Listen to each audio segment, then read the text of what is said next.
Bonjour à tous. Donc, je décide de faire une vidéo sur le commentaire, enfin plutôt une série de vidéos sur le commentaire, à la demande de quelques élèves de première générale. Ça permettra de fixer sur cette vidéo un certain nombre d'indications que j'ai données en cours, et puis de les diffuser par la même occasion si jamais ça intéresse d'autres élèves.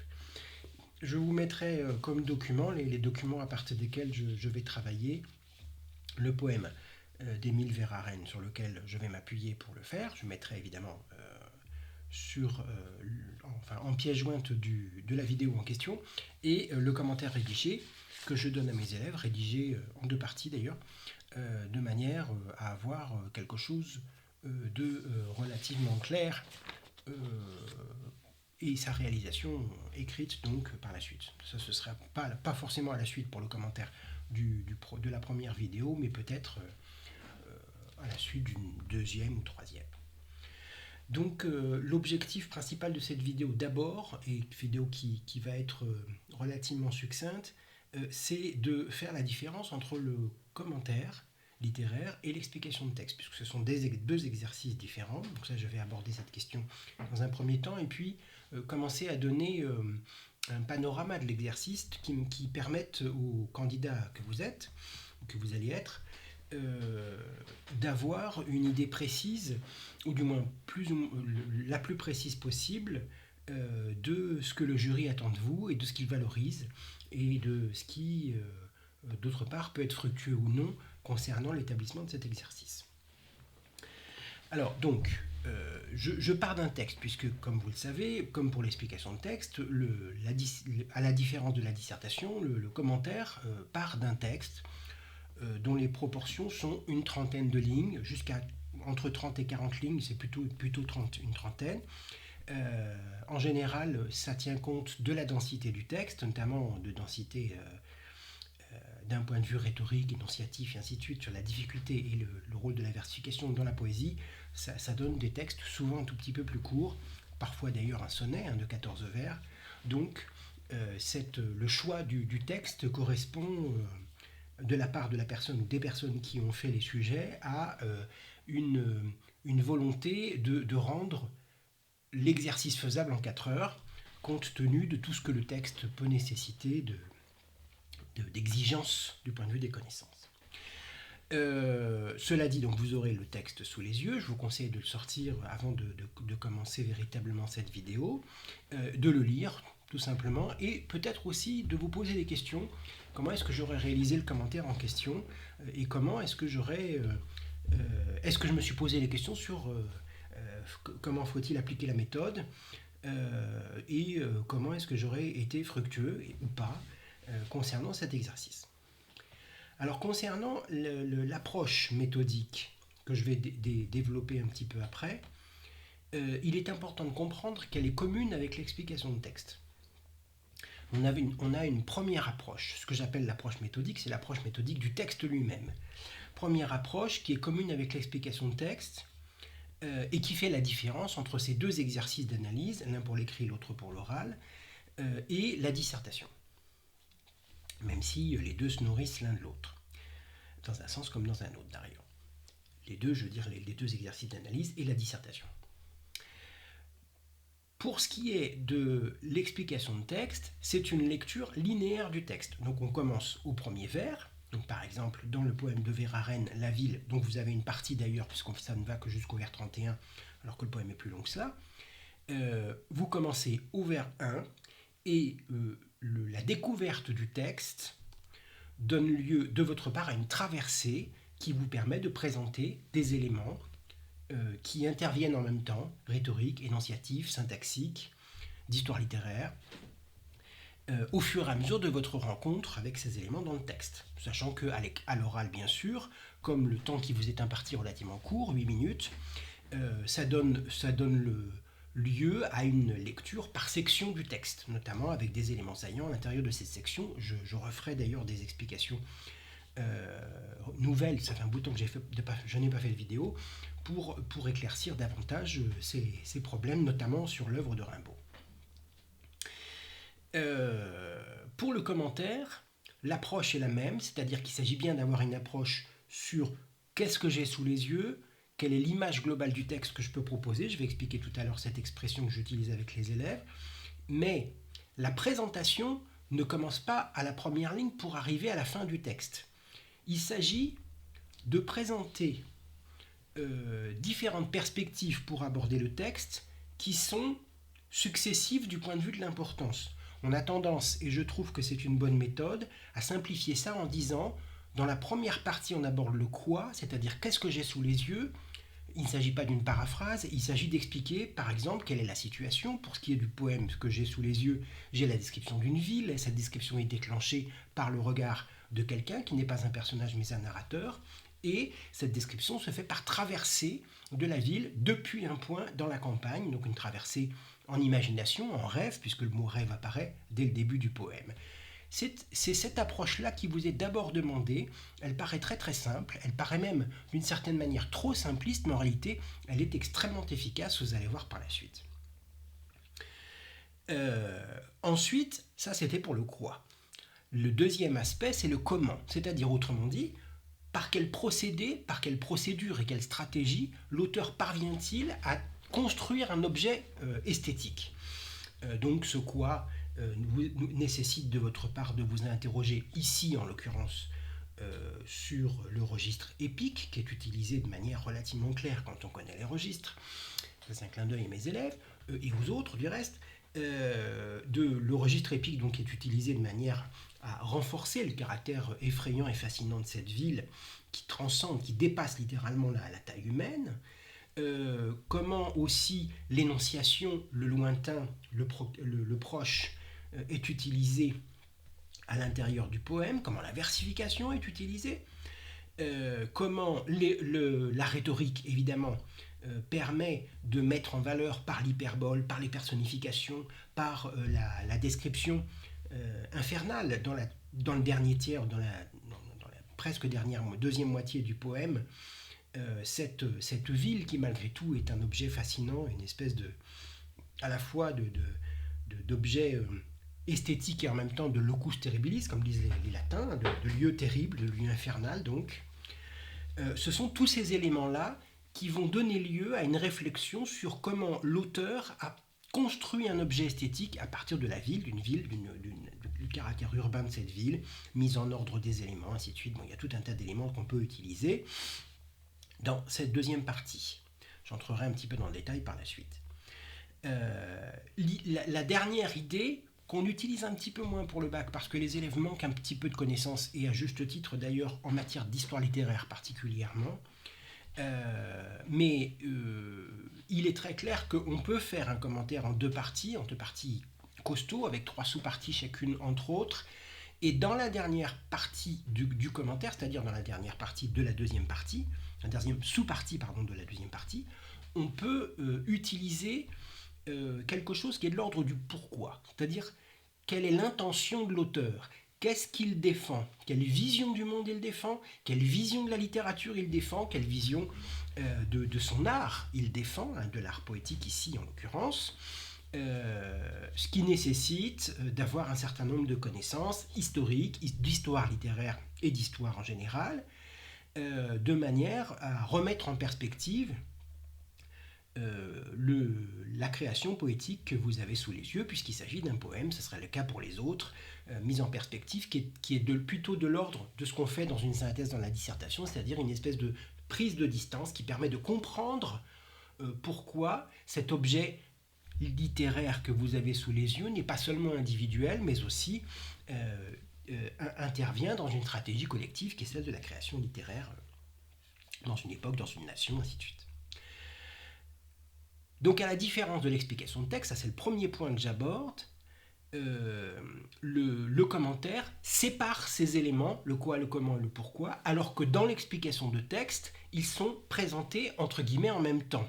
C'est-à-dire que dans l'explication de texte, dans une première section du poème par exemple, je vais insister sur l'entrée dans la ville et cette espèce de vision onirique, puisque c'est comme d'un rêve elle s'exhume, au vers 6 ou 7, je ne me souviens plus, je n'ai pas noté les numéros des vers, qui s'impose, et je vais commencer à m'intéresser au symbolisme, puisque c'est le rêve qui arrive immédiatement, et à l'évocation de la tour de Babel, qui va donner lieu par la suite à une forme de désordre organisé dans la deuxième section du texte, c'est ça que je vais découvrir. Donc autrement dit, ce quoi, je le présente immédiatement, je mets en valeur des comment parce que je présente des procédés, le quoi c'est le contenu, les procédés me permettent de mettre en valeur le contenu, donc c'est du comment, et ce comment me permet d'évoquer, d'exhumer littéralement un pourquoi dans cette section du poème, et ensuite je fais un bilan et j'arrive à la deuxième section très rapidement, bref. Donc on voit bien que ce qui n'est pas séparé, ce qui est lié comme une chaîne d'interprétation dans l'explication de texte, doit l'être en revanche pour le commentaire, sous une forme parfaitement organisée. Ça c'est un élément important parce que le jour du bac, pour le barème, puisqu'il y a des barèmes, si vous faites une explication de texte, alors des barèmes qui sont académiques d'ailleurs, entre parenthèses, donc il peut y avoir quelques variations dans la façon de noter, mais des variations à la marge du point de vue de l'exigence. L'exigence est la même s'il y a un corrigé national, mais les barèmes pénalisent, sans aller jusqu'à une note en dessous de 10 forcément, mais pénalisent les élèves, les candidats qui font une explication de texte à la place d'un commentaire. C'est-à-dire des élèves qui, comme je le disais tout à l'heure, entrent dans le poème par le premier vers, puis jusqu'au vers 16 font leur première partie, et ensuite du vers 16 au vers 31 font leur deuxième partie. Alors il est vrai que dans certains cas, on sauve quand même la copie parce qu'elle est relativement riche, parce qu'elle a compris les enjeux du poème ou du texte, et que finalement l'élève est parvenu à s'extraire de la simple constatation ou d'une espèce de paraphrase. En général, c'est une paraphrase dans ce cas-là, dans le cadre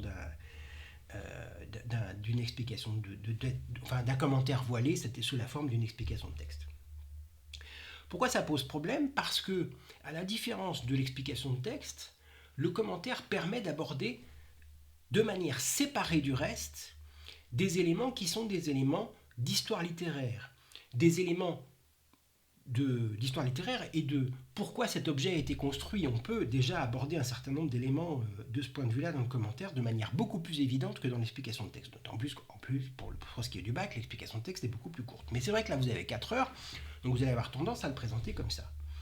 Et deuxièmement, lorsque les élèves font une explication de texte à la place d'un commentaire, ils oublient systématiquement tout ce qui est macro-structurel, c'est-à-dire tout ce qui relève de l'intégralité du texte. Je donne plusieurs exemples. Commençons par, si nous avons un texte narratif, avec un personnage qui agit dans un contexte et dont les actions constituent une suite vers une fin, que vous reconnaissez dans un roman, dans une nouvelle et ainsi de suite. Si vous abordez un texte narratif sous la forme d'une explication de texte faite par un élève, vous allez picorer au fur et à mesure du texte et oublier complètement qu'il y a l'art du récit. Le statut du narrateur, l'organisation temporelle du texte, la focalisation, et ainsi de suite. Les discours rapportés aussi, vous allez avoir tendance à les effacer ou du moins à les lisser.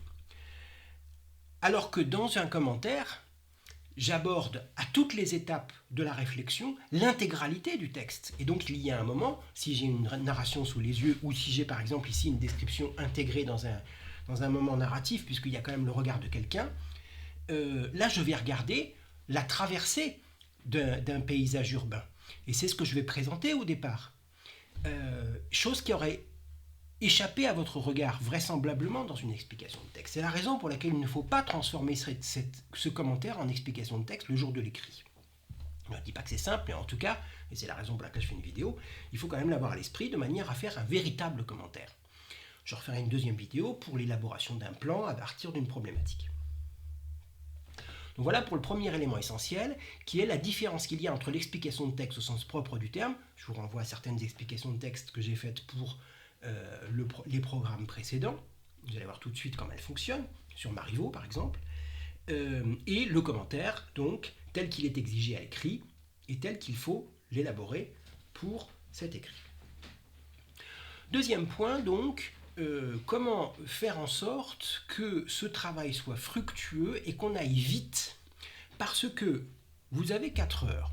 Du point de vue de l'emploi du temps qui vous est imparti et de l'emploi de ce temps, il faut que vous ayez approché le texte de manière méthodique, que vous soyez entré dans le texte pour le laisser parler, ça c'est absolument essentiel, parce que c'est un défaut majeur des candidats qui ont tendance à fantasmer ou à rêver le texte et à lui faire dire des choses qu'il ne dit pas. Deuxièmement, il faut ensuite construire un plan détaillé du commentaire à partir des connaissances qui sont celles de ceux qui réussissent un commentaire. Et Dieu sait qu'il n'y en a quand même pas tant que ça, hein. Les notes du commentaire sont beaucoup plus vastes que celles de la dissertation. Il y a à peu près 3 points de différence entre le commentaire et la dissertation au niveau national. Les élèves ont difficilement des notes au-dessus de 16, alors qu'en dissertation c'est quand même beaucoup plus simple. C'est moins difficile, ça c'est sûr, parce que précisément les élèves manquent de connaissances pour le commentaire, et ils ont eu tendance à ne pas les travailler, et puis qui plus est, c'est un texte inconnu que vous avez sous les yeux, alors que pour la dissertation, c'est une œuvre que vous connaissez, qui a déjà été travaillée en cours. Bon.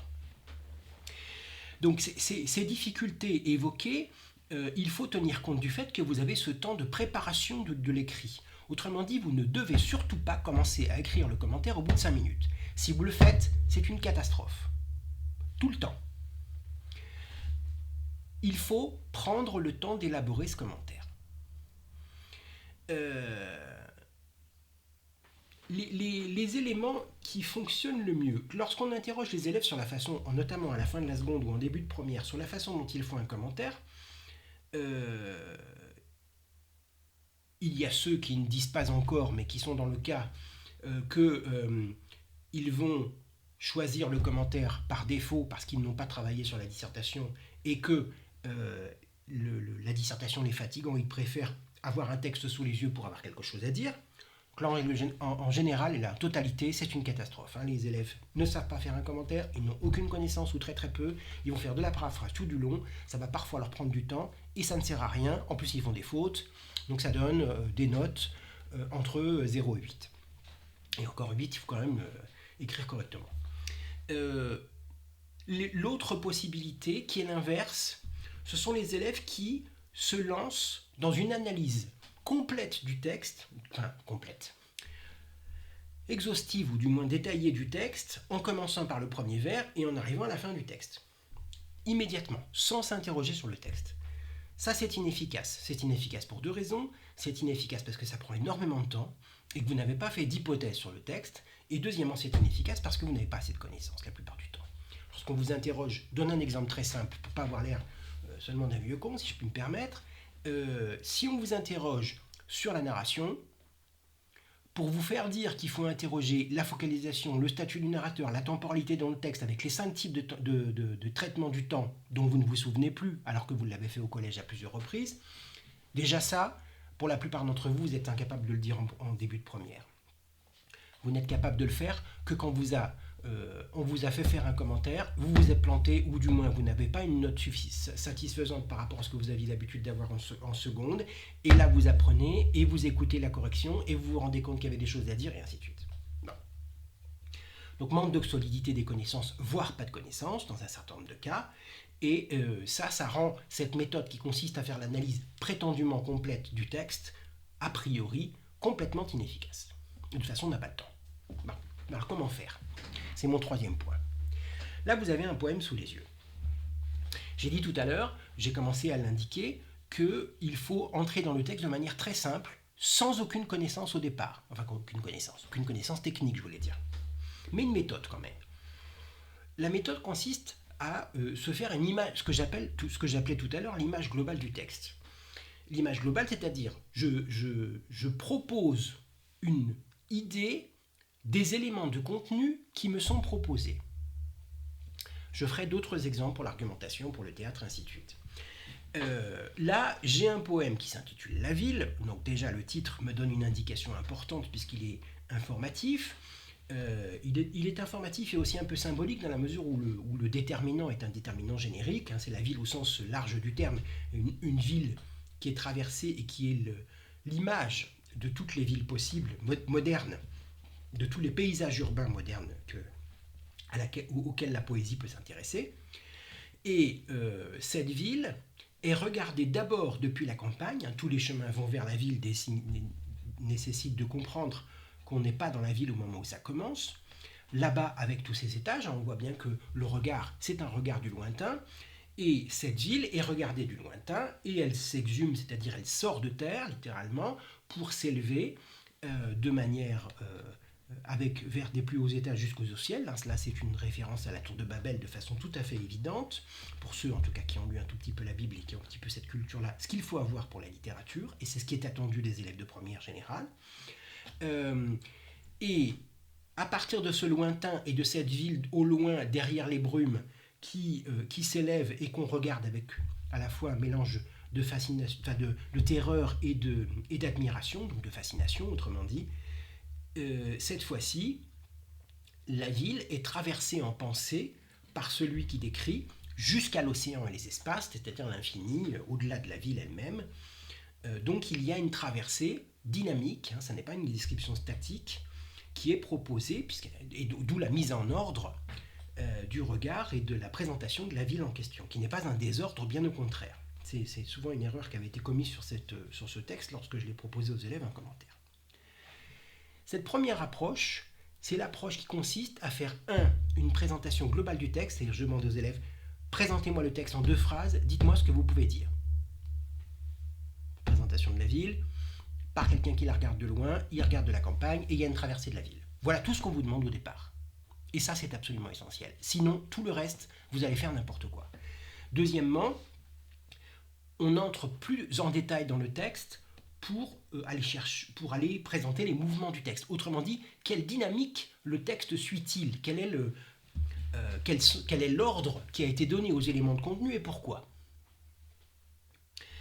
Ces 2 éléments, présentation de l'image globale et dynamique du texte, sont essentiels pour la première partie. Ce qu'on remarque dans les copies qu'on corrige au baccalauréat, c'est que la plupart des élèves commencent par des éléments localisés. Les élèves c'est l'image qu'on donne, sont myopes sur les textes. C'est-à-dire qu'ils ne voient que des détails.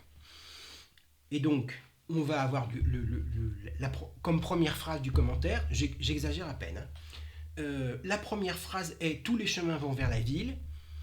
Dans le meilleur des cas, on nous indiquera que c'est une réécriture de l'adage « Tous les chemins mènent à Rome », et que cette réécriture présente des vérités générales. Ça, c'est le meilleur des cas, parce que souvent, c'est dans le premier temps, le poète nous dit que tous les chemins vont vers la ville.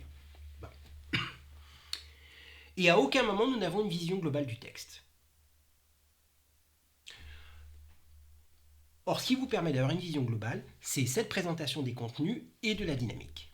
Donc, il faut le présenter dès le début du commentaire. Il faut utiliser ça pour rendre claire la lecture que vous venez de faire de cet objet complet qu'est le texte. Par ailleurs, ça permet, là en l'occurrence, par rapport à travers la dynamique du texte, de défendre l'idée que le quoi que j'ai sous les yeux, c'est la traversée d'un milieu urbain, traversée dynamique, traversée par le biais d'un regard, d'un milieu urbain qui permet de mettre en ordre les différents éléments de cette espèce de monstre urbain qu'on a sous les yeux et de la fascination qu'il déclenche. Et y compris du passage d'une espèce d'assurance, ou du moins le ton est relativement neutre au départ. Je dis relativement parce qu'il n'est pas tout à fait neutre, mais enfin, il n'est pas lyrique dans le sens où il n'y a pas une explosion de sentiments positifs ou d'un chant autour de la ville, par exemple, au départ. En revanche, ça devient beaucoup plus inquiétant à la suite, mais sans que ce soit quelque chose de polémique, dans le sens où il n'y a pas une critique violente de la ville, bien au contraire. Ça n'est pas un chant, comme certains élèves l'avaient dit lorsque j'ai proposé ce commentaire, ça n'est pas un chant pour l'exode rural, par exemple. Là, c'est un contresens complet. C'est le contresens dans lequel beaucoup d'entre vous seraient sans doute entrés s'ils ne font pas attention à la méthode. C'est-à-dire s'ils ne laissent pas lire, ils ne laissent pas dire au texte ce qu'il veut dire. Ça n'est pas à vous de faire dire les choses au texte, c'est à lui de vous dire les choses et à vous de les utiliser pour en faire un commentaire. Le deuxième contresens que font les élèves sur ce texte, c'est une critique de la pollution urbaine. Alors c'est vrai qu'il y a des éléments concernant la pollution, parce qu'il est question du naphte, de la poix et du charbon, du feu qui brûle sans arrêt, mais c'est un aspect unique dans le texte, et globalement l'auteur ne dit pas oh là là, c'est la pollution, c'est pas bien. C'est pas du tout ce qu'il est en train de dire. Il est en train de faire un tableau avec des couleurs, avec des éléments organisés, avec cette idée de gigantisme de la ville qui l'impressionne comme un tableau qui serait en train de peindre précisément, comme une hypotypose donc. Il faut s'appuyer sur ces éléments de manière à construire correctement votre lecture et à en rendre compte au moment du commentaire. Pour ce qui est donc de ce qu'attend le jury, il faut des éléments distingués, il faut construire le commentaire de manière organisée, et il vous faut des connaissances concernant les registres, concernant la description, concernant... Alors là, la focalisation ne nous aide pas en grand-chose, parce que d'abord, c'est pas tout à fait une focalisation interne, dans la mesure où on n'a pas de personnage véritable, on a le narrateur, c'est un point de vue du narrateur, pour reprendre d'autres façons d'aborder les choses. C'est le narrateur qui constitue son regard comme étant ce qui nous permet de traverser cet élément, et cet élément qui est transformé en tableau, sous la forme d'une hypotypose. Donc, et ce qui est intéressant dans cette idée, dans ce texte, c'est la notion d'expansion spatiale.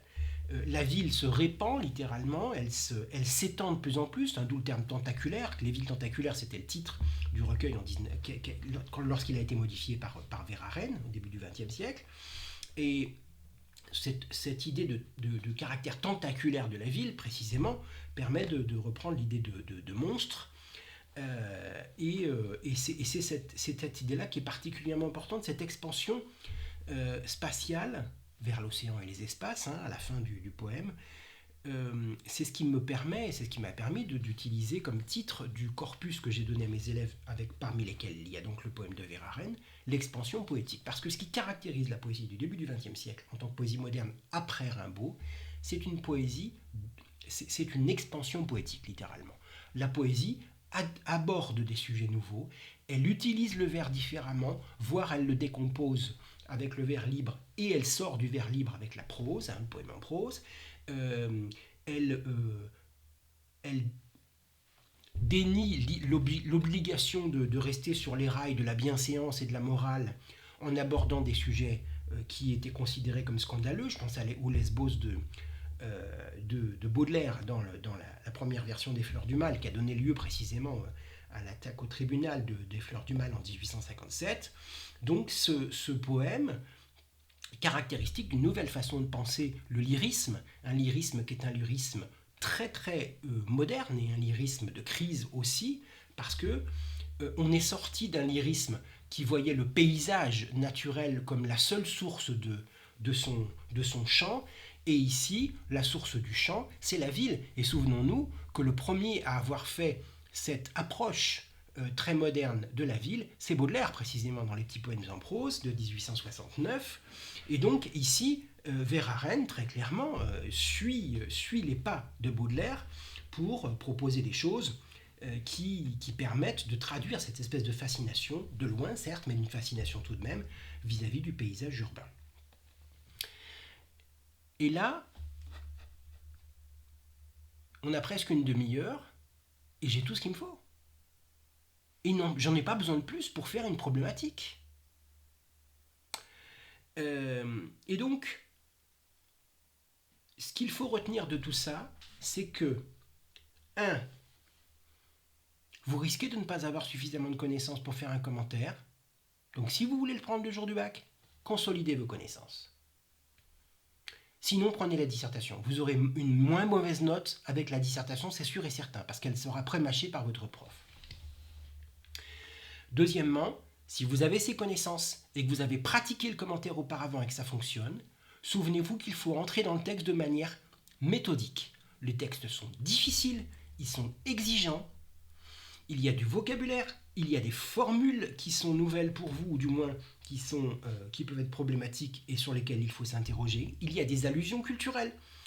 Il y a du vocabulaire qui donne lieu à des notes de vocabulaire auxquelles il faut faire très attention. Il y a des éléments de présentation de l'auteur et de la période, en tout cas du recueil dans lequel ça se trouve dans le chapeau introducteur, dont il faut se servir pour faire parler le texte.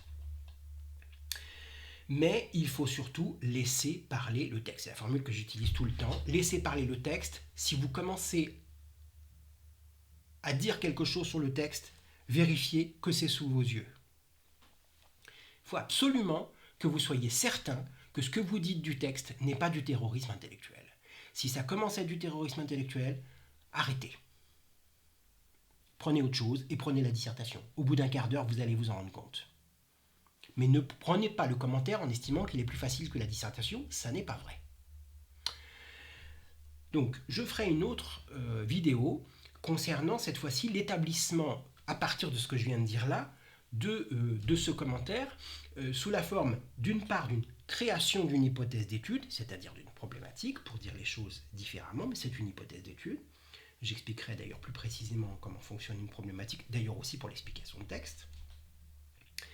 Et comment cette hypothèse d'étude, à partir des caractéristiques qu'on a trouvées dans le texte que je viens de réexpliquer ici, juste avant ce que je suis en train de dire, on peut construire un plan détaillé commun et jusqu'où le détailler de manière à passer ensuite, dans les 2 heures qui vous restent, voire 2h20 à peu près, comment passer à la rédaction du commentaire et comment rédiger le commentaire. Voilà les 3 points que j'aborderai pour une prochaine vidéo. J'espère que cette présentation est claire. Je vous mets le texte en pièce jointe pour cette première vidéo. Par la suite, je vous mettrai le commentaire rédigé et ça vous donnera l'occasion de voir comment on rédige, quel est le degré ça aussi les élèves posent beaucoup la question, le degré d'apport de connaissances techniques pour aborder le texte. Souvent ils en mettent trop lorsqu'ils en ont, pas du tout lorsqu'ils n'en ont pas, mais c'est l'entre-deux dont on a besoin. C'est quand même un discours qui doit être fluidifié. Ça c'est aussi le problème de l'explication de texte pour l'oral, j'y reviendrai pas dans une autre vidéo. Voilà pour cette vidéo, j'espère que ça vous aide. N'hésitez pas à me mettre des questions si vous en avez dans les commentaires. Voilà, à bientôt.